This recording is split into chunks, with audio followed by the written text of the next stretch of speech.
starts in 10, 9, 8, 7, 6, 5, 4, 3, 2, 1, go. Hello and a warm welcome to Team Thomas Tuesday this evening.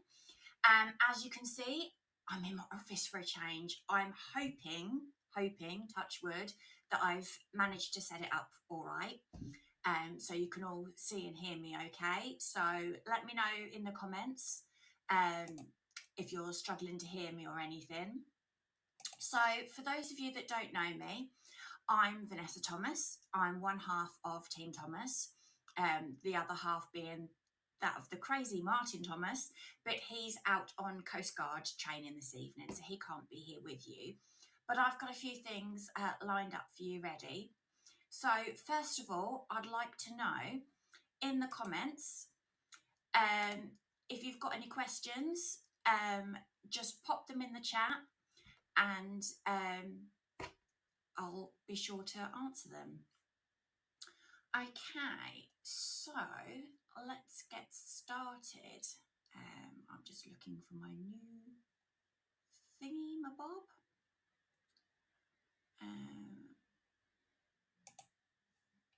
Where do I go from here?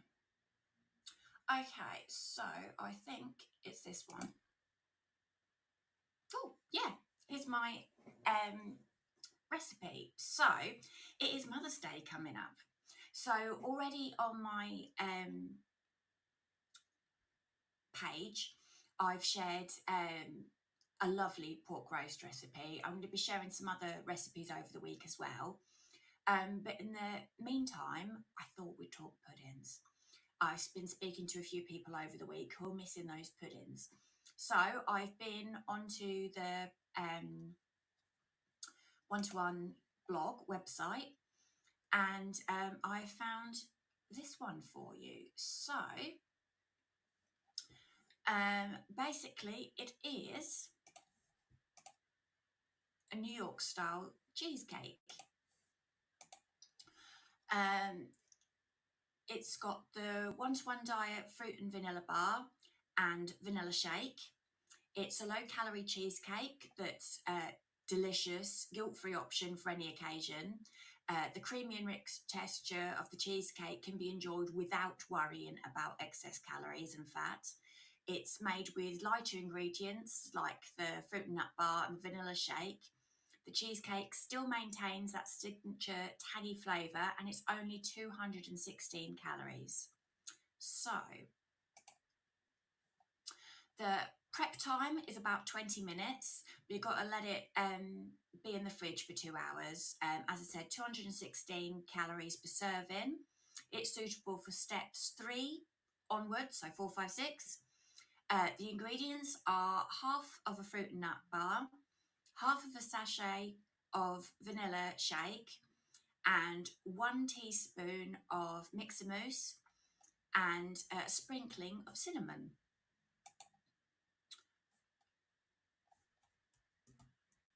Okay, so first you need to, I don't know if you can hear the dogs in the background barking. First you need to crumble the fruit and nut bar and press it into the bottom of a glass or a tin. Then you need to make up the vanilla shake as directed, but add in the mix-a-mousse. Obviously don't forget it's half the sachet. Or you can make 2 lots actually, seeing as though it's half the bar and half of the vanilla shake, you could make some for someone else as well. And I've said vanilla shake, but you can also change the recipes. So if you want to go chocolate, strawberry, banana, even change the bar that you want to use. Absolutely your choice. Okay, so pour it on the top of the bar base, pop it in the fridge to set. Once it's set, add a sprinkling of cinnamon and enjoy. It is that simple. So let me just flick you back to that screen. Oh, I've had a hashtag live from Charmaine, so thank you very much for that. It's good to know that you're watching there. Wondering what you're thinking of the layout. A little bit different from Martin's because I've had to set it up with my software. So give me like a thumbs up or something if you're liking it so far. Okay, so completely lost my train of thought. Yeah, don't forget as well, if you've got any questions for me, just pop them in the comments. Obviously, recent things that I've spoken about is why slim doesn't always equal healthy. I've spoken about diet culture in the media. I've also spoken about menopause. If there's any subjects in particular that you want to know more about, send me a message, even if you're on hashtag replay. Don't forget as well that I can come back to these at a later date. So, yeah, ask away. Let us know what you're wanting to know in the comments. Okay, so I'm going to be moving on now. A bit of an inspirational story for you. Last year he was our Man of the Year, and that is Ollie Cooper. So I'm going to play you a little clip of Ollie. I'm hoping you can hear the sound. So just let me know, basically. Okay, just need to press play somewhere. When it comes up. There you go. Oh, no, I've gone back one. Oh, it's all going amok. Perhaps a thumbs down for doing it my way then and defying Martin's way. I'm going to make this play.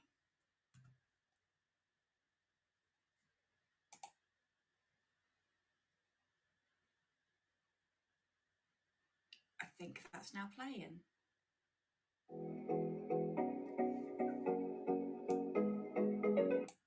As a teenager, anything with the word healthy in it was something that I sort of tried to avoid. That's sort of when I started putting on quite a bit of weight. Really bad ankle break. Broke my ankle, broke my leg, playing rugby. Consultant said, you never play rugby again. It was the one thing that I could say, oh, do you know what, I am good at this. And then obviously to have that taken away was a massive sort of kick in the teeth. That's when it started sort of, I put on all the weight and got to the point where obviously I was at 23 stone. Confidence was at an all-time low. And I think as the weight increased, I got a lot less confident. I was never happy in clothes. Like, clothes shopping was the worst thing on the planet. You see a picture of this up and I'd be like, God, like, not a good look. I didn't really see a way out of it at the time. One of the reasons to make me start, my daughter is starting to get sporty, very active. I wanted to be able to sort of keep up with them and be cool dad. I was in pain all the time. And I can honestly say I haven't been in pain in months. Why I didn't do it sooner, I do not know. I've had nothing but support from all of my friends. My last consultation with my consultant gave me all clear to play rugby, and the minute I'm training to do London Marathon next year. So he also gave me all clear for that. That was the first massive difference with losing obviously a lot of weight. Confidence-wise is obviously crazy different. There is no excuse to not do the one-to-one diet. As far as my life, it completely changed my life.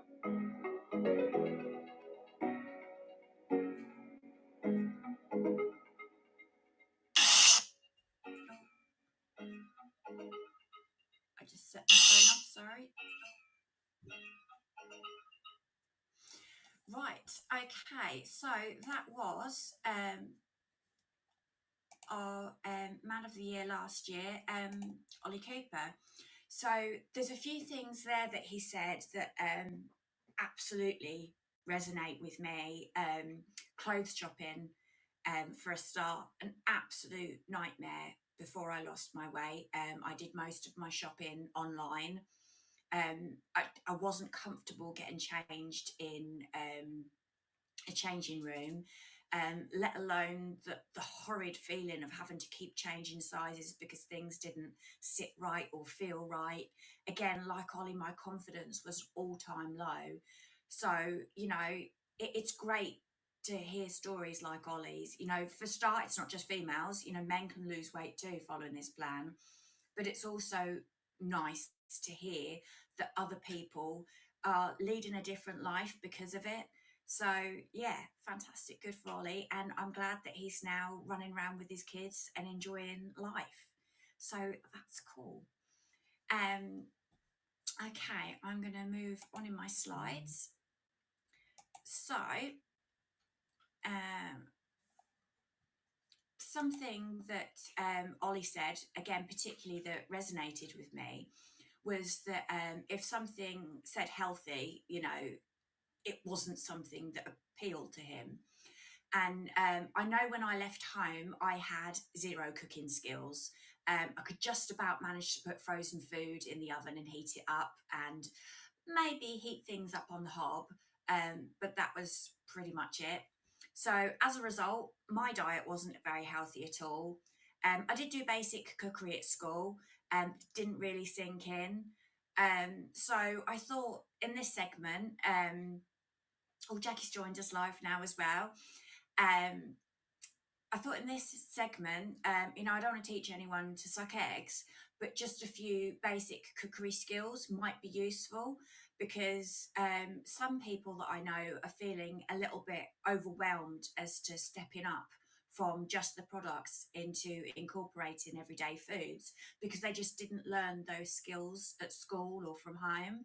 So these are very basic. I'm sure there's going to be lots of budding chefs out there who are going to say, oh, I know that. Absolutely fair enough. And if you've got any questions or if you've got any hints and tips, just fire them away in the comments. I'm sure there'll be lots of people looking back on this that will appreciate that.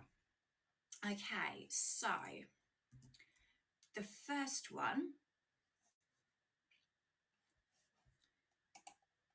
is using a knife. Okay, so I've just got to press play. So place the food on a chopping board with its flatter side down, rolling it, this stops it from rolling around. Then create a bridge over the food with your hands. The fingers should be on one side, the thumb on the other. Guide the knife under the bridge, checking that the blade is facing downwards. Cut the food by pressing the knife down and pulling it out of the bridge. The bridge hold is obviously a safe way to cut anything, and especially when you're preparing an onion. So you can use it to chop the onion in half, and I'm just wondering if the screens, it seems to be buffering. Yeah, use the bridge hold to cut it in half.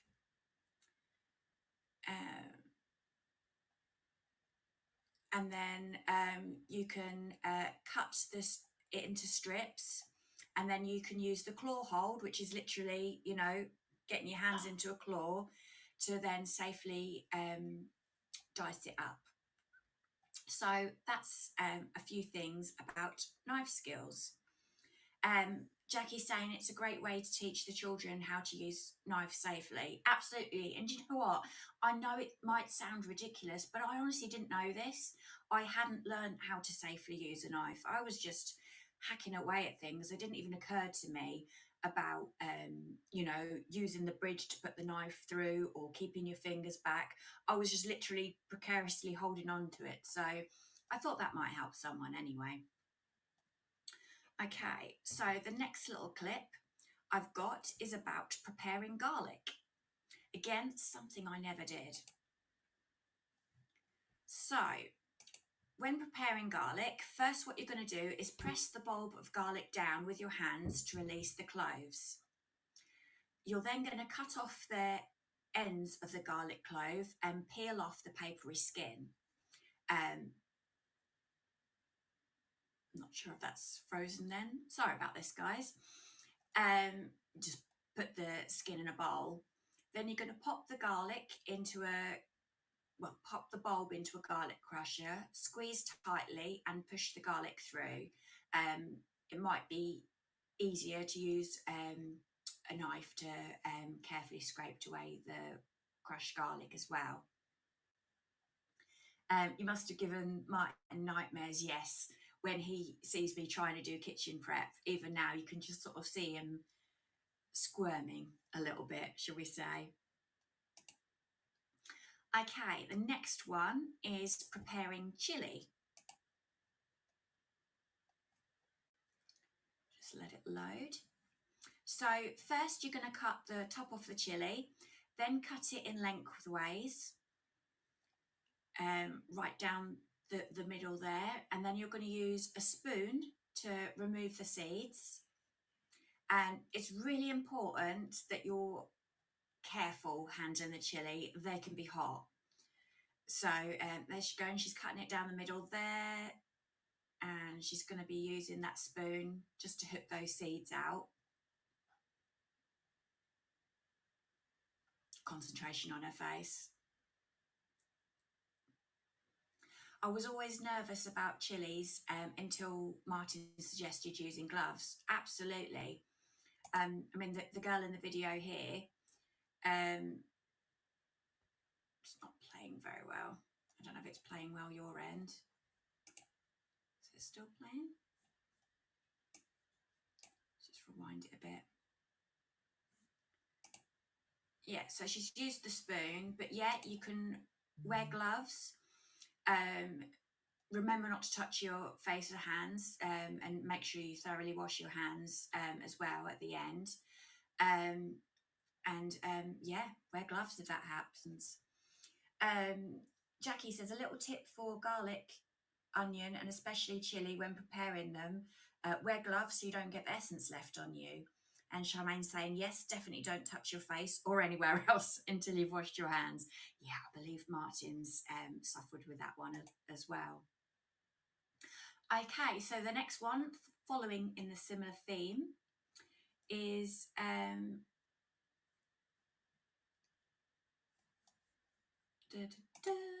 it is preparing fresh ginger.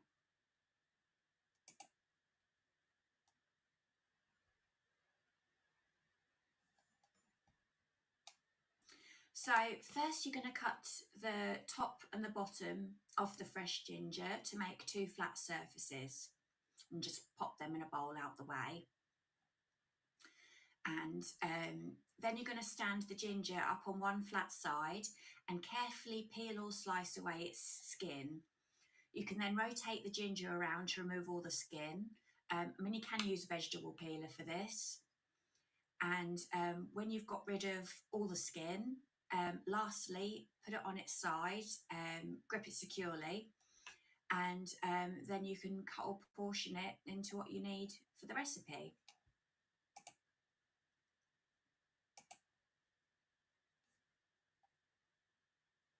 I think that's what she's about to do now.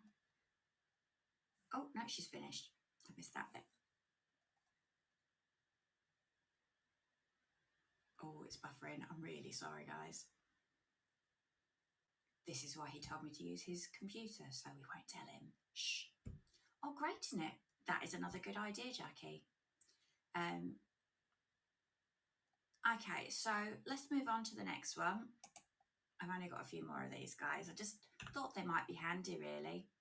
So the next one is handling eggs.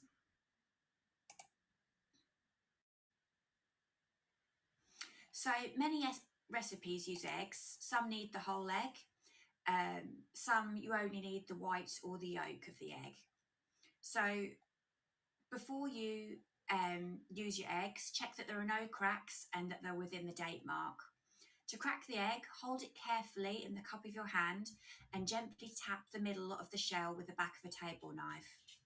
Pull the shell apart using your thumbs and allow the egg to fall into a small bowl. Then you can beat the egg with a fork until the white and yolk are fully mixed. Sometimes the recipe only needs the white or the yolk, so I've got a couple of different ways of separating them. So one is to separate the egg, is to pour the egg into a saucer. So she's just cracking the egg there, and then cover the egg yolk with a small egg cup, and then simply pour the white out into a small bowl. So quite simple there. And then the other one is the more famous way, but some people can struggle with the shell.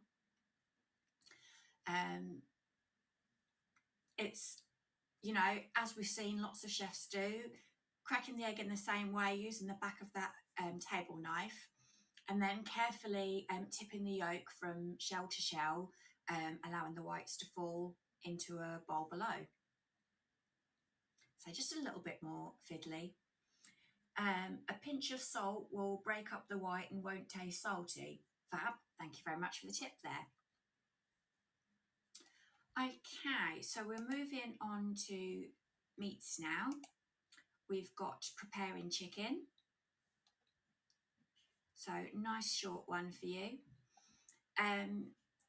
Simply pull the skin away from the chicken. Depending on, you know, how you need it, hold the chicken firmly and slice it into strips or chunks. In catering, a red chopping board is used. At home, it's just a good idea to have a separate chopping board for raw meat, and obviously remember to wash your hands after touching any raw meat.